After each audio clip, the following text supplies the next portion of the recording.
Hello, and welcome to Good News Rhode Island. We're here today to talk about what's going on in the country. It's also affecting us here in Rhode Island and has been. We've had people who have been working behind the scenes to get new rules, new understanding, new laws about guns and gun violence in our city and in our state. And today, representing Rhode Island Coalition Against Gun Violence is Kerwin, who is the communications director there, but also running for city council. So welcome. Wow, you're a whole source of information, and we're so glad you're here. And we're so glad that you can talk about the incredible work that's been going on behind the scenes. We must have interviewed Nan or Linda probably, 8 years ago. And here we are with this being a front page issue, and they're still working. So we thank them and thank you. Let's talk about the agency you represent first, Rhode Island Coalition Against Gun Violence. What is the coalition? Well, thank you so much for having me. The Coalition is a group of over 100 Rhode Island partner organizations and thousands of Rhode Islanders. And we were founded after the Sandy Hook shooting in 2012 here in Rhode Island. And we are a group that works legislatively to try to enact real change for common sense gun control in the state of Rhode Island.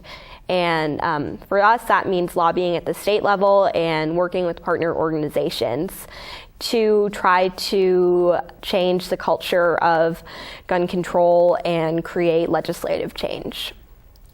And so far, that has actually happened here in Rhode Island. Certain changes have occurred, particularly concern for family and families protected against violence. Do you want to talk about that? Yeah, so this past legislative session, we saw a huge victory. We passed the Protect Rhode Island Families Act with a lot of help from Rhode Island Moms Demand Action and the Rhode Island Coalition Against Domestic Violence. And this is a really, really great bill, and it's one of the strongest domestic violence protection bills in the whole country. And basically it just disarms people that have been convicted of being domestic abusers. So it's very common sense. The bill just prohibits people that have been convicted of domestic violence felonies from owning a firearm. Because there is a relationship between past action and present action, and someone Correct. Who has a gun will use it again. Correct, because we know that women are at the highest risk of being impacted or being either killed or nearly killed by guns in a domestic violence situation. So the agency is called Coalition Against Gun Violence. It's not Coalition Against Guns. It's against the violence that occurs, that's sometimes spontaneous, sometimes planned, sometimes premeditated, sometimes gang. It's really talking about all kinds of violence, isn't it? Correct, yeah. And you know, we're not against guns per se.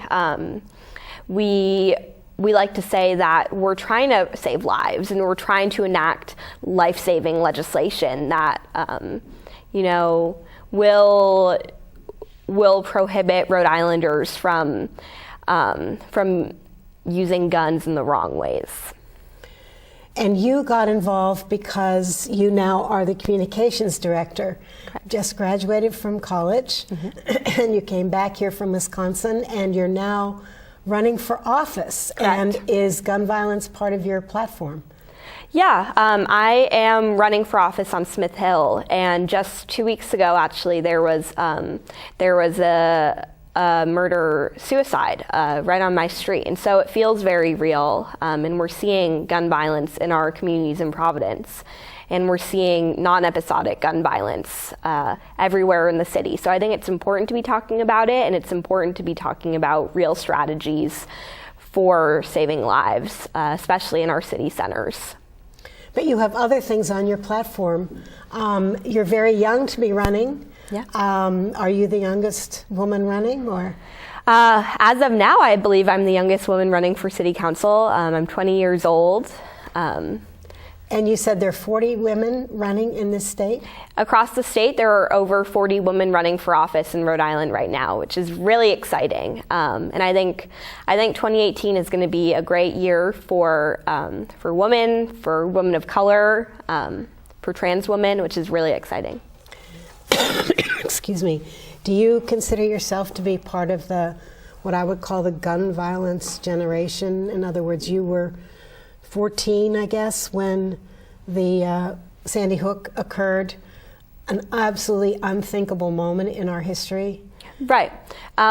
Of course I do. I think we have a student organizer here in Providence who's a senior at Classical High School, and she's been saying it very well. Her name's Taiwo Demola.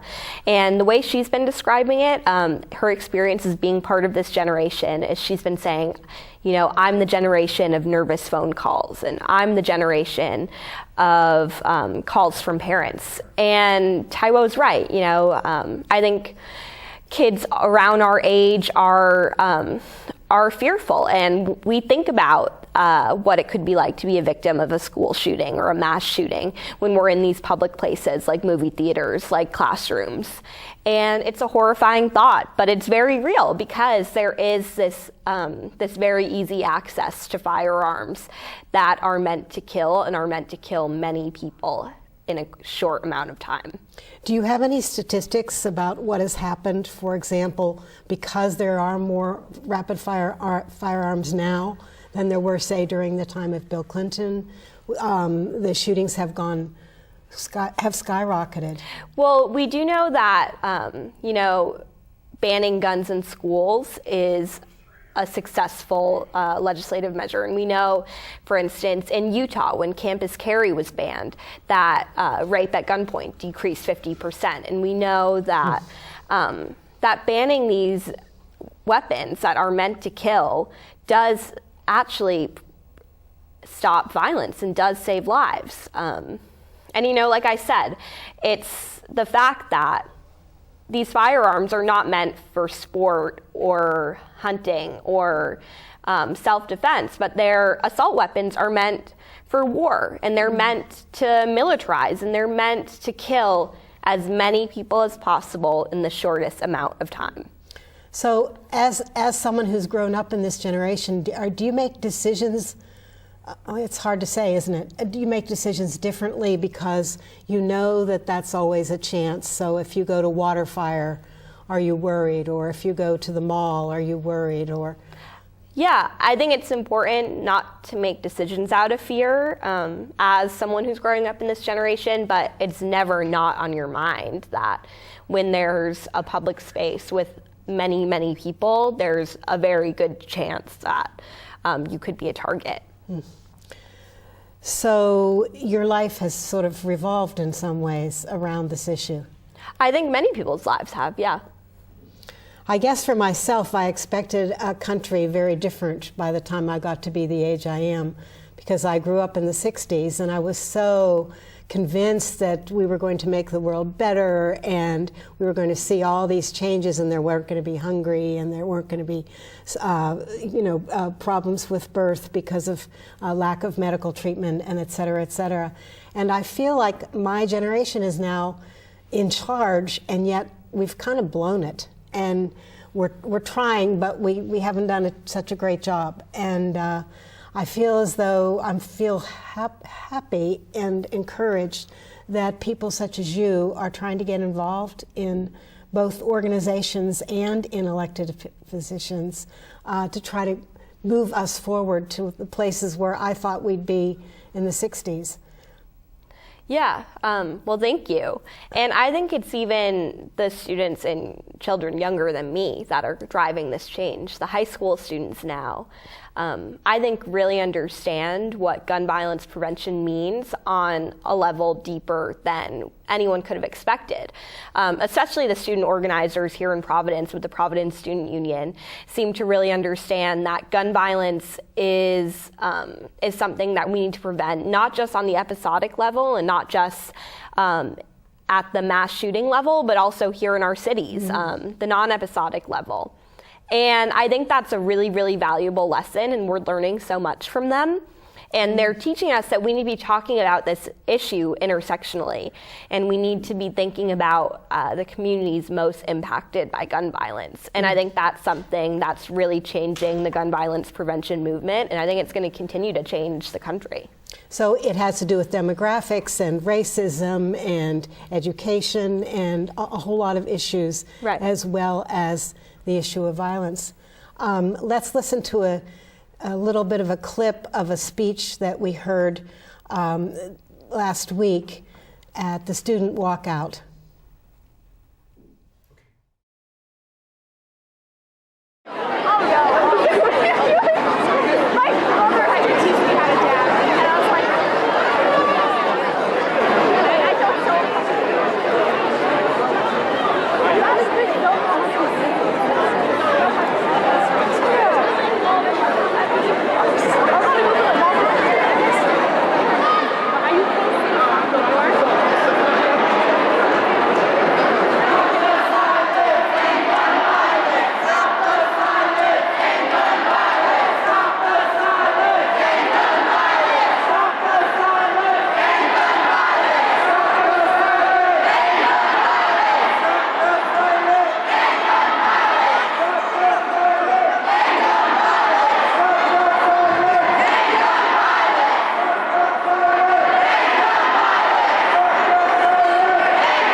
The history of weapons as they've changed has changed this argument as well, hasn't it? Mm-hmm. Yeah. I think that we're seeing assault weapons become very easy to access. And, as I said, these weapons are very dangerous with multiple rounds and the ability to have silencers. These are the sort of tools that make mass shootings and killing many, many people, slaughtering many, many people very easy. And we've heard from medical examiners, and we, in our hearings at the State House, will hear from doctors and that specialize in trauma. And what the experts in the medical field are saying is that these weapons destroy people and destroy bodies, and you are not meant to survive if you are shot, in a way which is not the case if there's a knife involved or if there's a different sort of weapon involved. Your chances of surviving are far higher than if you are shot. It's really a cowardly weapon. Correct. in a lot of ways. You can hit someone with your fist, and then you've got to hit back, and you've got somebody hitting you back. In Rhode Island, as you move forward, what are your hopes now for the changes that might occur, say, in the next year, especially after the big march on Saturday, other marches that might happen because of what happened in Parkland or other places? Yeah. This year, the Rhode Island Coalition Against Gun Violence is doubling down on our efforts for 3 bills that we have been fighting for since our coalition was formed in 2012. So we've been really working to pass the assault weapon ban, a bill that would ban the sale, transfer, and manufacturing of military-style assault weapons in the state of Rhode Island. We are also working on the Safe Schools Act, and the Safe Schools Act would close a very dangerous loophole in Rhode Island law that allows anyone to conceal carry a firearm into K through 12, kindergarten through 12th grade schools without notifying administration or any school official. So as it stands, that means anyone can carry a firearm into K through 12 schools. And then finally, we're working on the high-capacity magazine ban. And the high-capacity magazine ban is attempting to ban magazines over 10 rounds in the state of Rhode Island. So these are very common sense bills. They're not taking away just any gun, but rather they are taking away military-style assault weapons, and they're preventing people from carrying in schools in very volatile places. And so your hope is that by a year from now, or at least gradually, those those ideas will be put into law. And Correct. It sounds as though other states may take these on as well. Yeah, and I think something really special is that here in Rhode Island, we have the chance to be at the forefront of this movement. And we have a smaller state legislature and a smaller state, so we have a chance to lead these efforts and become states that other states look to for gun violence prevention and be models for the entire country. And as we do this, I hope that we also continue to work towards a movement of intersectional gun violence and begin to talk about the way gun violence is impacted by joblessness and by racism and by education. And that's going to be a really important part of our movement. The other thing would be how we glorify gun violence so many times in our media. Correct. All kinds of media, and this is what the kids are learning. And certainly a lonely kid can watch over and over again and then get ideas about how to use a gun Correct. himself or herself. So it's really a serious problem in our culture. If we took away the gun violence, I can't imagine what we'd do to entertain ourselves when I look at the new movies. Now, you talk about leading other states. What are other states doing? Well, you know, there's a lot of states across the country that have very different political agendas in our own state and have different priorities. I know across the country, a lot of organizations right now are trying to push for the Extreme Risk Protection Order, which is a bill that is most likely going to be passed this year in Rhode Island, and the governor signed an executive order on, and the bill essentially allows law enforcement to come in and take weapons from someone that is either at risk to themselves or to others. So across the country, that bill is being pushed. But you know, in other states and in Midwestern states and Southern states that have more red state governments, they have to be thinking a lot more defensively about these bills. There are states where campus carry is at high risk of passing. There are states where permitless carry is at high risk of passing, which means you wouldn't need to obtain a concealed carry firearm or a concealed carry license to have a firearm. And you know, across the country, concealed carry reciprocity is at high risk of passing, which just basically means you would, any state getting a concealed carry permit in any state would apply to the entire country. And so here in Rhode Island, where it's really, we have many processes in place to get a concealed carry permit, we're at high risk of becoming more vulnerable because of these nationwide concealed carry reciprocity bills. Sounds serious and tough, and a long battle ahead, and a long re-education. It sounds as though it's going to be on many levels. I'm very proud of our leadership, of the governor and the mayor and our representatives, senators. They've done a wonderful job of educating all of us here in this state. So we need to say we're grateful to their leadership. This Saturday, and I realize it's in the future and you'll see this when it's in the past, this Saturday a large march is planned in Washington, and this is really a march for life and never again. Mm-hmm. Why don't you talk about that some, because you've been helping to organize it. Yeah, the March for Our Lives has been organized by Parkland, Florida students. The students that are survivors of that tragic shooting. And we are lucky enough here in Rhode Island to have been given the resources and to be getting the support to bring 3 buses of students with Providence Student Union and many other student organizations like Youth in Action and a lot of other youth-based organizations will be bringing students to the Washington, D.C.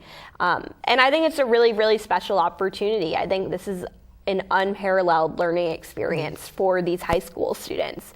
It's a chance to see what people their age can do, and it's a chance to see firsthand what grassroots organizing can achieve. And I think that's something that that will be really new to some students, and it's going to help them in the future, and it's going to help them gain perspective on what still needs to be done, not just at the national level, but right here in Rhode Island. Well, I imagine this movement, and it might not happen, might move, were there some resolution in some of these issues, might move toward environmental concerns. For example, if students learn that this is part of civic life, to defend and advocate and speak up, what a wonderful thing that would be for the future of this country, that they would be leaders in the way that I thought my generation would be. And maybe some of that has rubbed off on this generation. But so you're going to Washington, you're hoping to meet with legislators there, various legislators, or?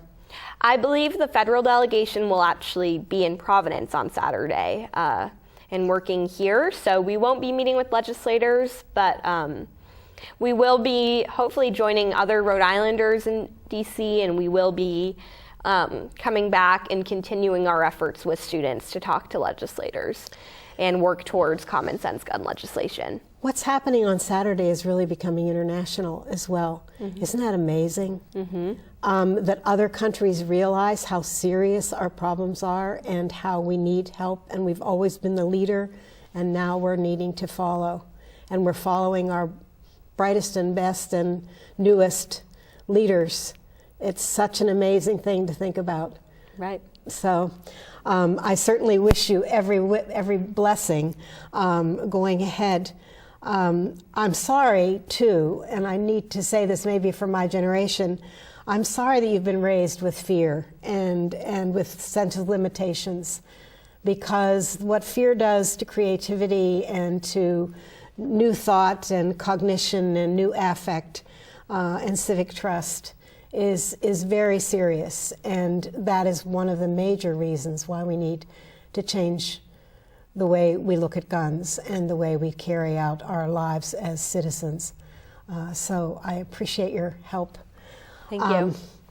I want to thank Kat Kerwin for being here. She is running for public office for Smith Hill for the City Council, and she's also the coordinator of communication for Rhode Island Coalition Against Gun Violence. And we have some footage now of the national organization of students who are meeting to talk about never again. This is our lives. We protect them. We ask you to protect us as well. Like you, I am sick of the gun violence. As a mother, I'm sick of it. As a governor, I'm sick of it. As a Rhode Islander, I'm sick of it. And it's time And this time, it feels different. And why does it feel different? Because of you. Because of you. So, enough is enough. And I want to thank you guys. I want to thank all of you. You know, Melina said it. Listen to the young people. So, we are listening. We are listening, and we are going to keep going until assault weapons are banned. They are called military-style weapons because they belong in the military. They do not belong in our schools, on our streets, and in our communities. We are not one of the few states in America that allows concealed carry guns in our schools. That's exactly right. When you go to school, we want you to be free of fear of guns. We're going to keep going because we owe it to you guys. So thank you for being here. Count me in and keep pushing us so we can do the right thing. Are we registered to vote? Okay, so I'm only going to ask you two things. One, remember why you are here today, and remember how you feel here today through November.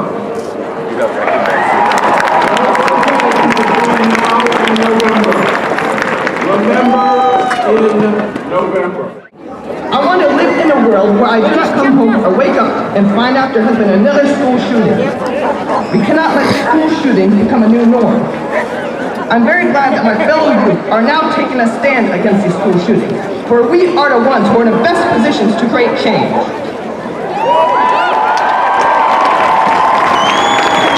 We grew up in the 21st century, where school shootings have been far too prominent. I remember when I first heard about Sandy Hook.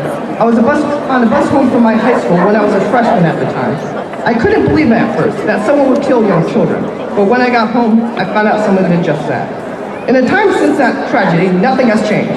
I've seen the school shootings getting closer together and in greater number every year. This is an issue that just cannot be ignored any longer. These marches must continue. We cannot let this issue get away from us again.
So thank you for watching Good News. And we hope that there's good news in the future, and people like Kat are going to help to make it, and all the students.